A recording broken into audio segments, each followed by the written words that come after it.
வங்கக்கடலில் உருவான மோன்தா புயல் மணிக்கு 15 கிலோமீட்டர் வேகத்தில் நகர்ந்து வருவதாக தகவல்கள் வெளியாகி இருக்கிறது.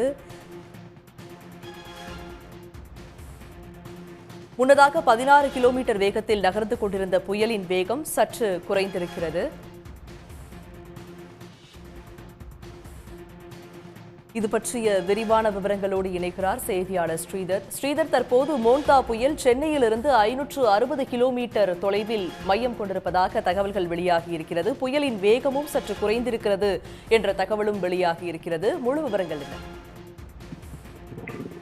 பாகியலட்சுமி, வங்கக்கடலில் மையம் கொண்டிருந்த ஆழ்ந்த காற்றழுத்த தாழ்வு மண்டலம் புயலாக வலுவடைந்து தென்மேற்கு மற்றும் அதனை ஒட்டிய மத்திய மேற்கு வங்கக்கடல் பகுதிகளில் மையம் கொண்டிருக்கிறது. சென்னையிலிருந்து தற்பொழுது இந்த புயலானது 560 கிலோமீட்டர் தென்கிழக்கு திசையில் மையம் கொண்டிருப்பதாக இந்திய வானிலை ஆய்வு மையம் அறிவிப்பை வெளியிட்டிருக்கிறது.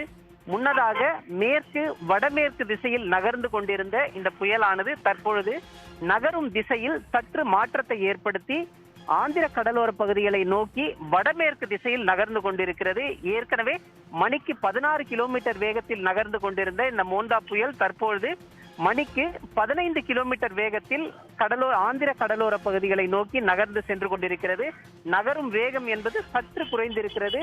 தொடர்ச்சியாக இந்த புயலானது வடமேற்கு திசையில் தென்மேற்கு மற்றும் அதனை ஒட்டிய மத்திய மேற்கு வங்கக்கடல் பகுதிகளை நோக்கி அடுத்த 12 மணி நேரத்திற்கு நகரும் எனவும், அதற்கு பிறகாக நகரும் பாதையில் சற்று வளைந்து வடமேற்கு திசையில் நகர்ந்து தீவிர புயலாக நாளை காலையில் வலுவடையக்கூடும் எனவும், நாளை மாலை அல்லது இரவு நேரத்தில் ஆந்திராவின் மசூலிப்பட்டினம் கலிங்கப்பட்டினத்துக்கு இடையே காக்கிநாடா அருகே தீவிர புயலாக இந்த மோன்தா கரையை கடக்கக்கூடும் என்ற ஒரு தகவலை இந்திய வானிலை ஆய்வு மையம் தெரிவித்திருக்கிறது.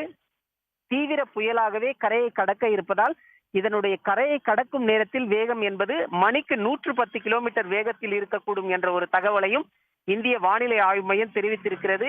புயல் உருவானதன் காரணமாக தமிழ்நாட்டில் உள்ள 9 துறைமுகங்கள், ஆந்திரா, ஒடிசா துறைமுகங்களில் முன்னெச்சரிக்கை நடவடிக்கையாக 2ஆம் எண் புயல் எச்சரிக்கை கூண்டும் ஏற்றப்பட்டுள்ளது. பாக்யா, விவரங்களை வழங்கியமைக்கு நன்றி ஸ்ரீதர்.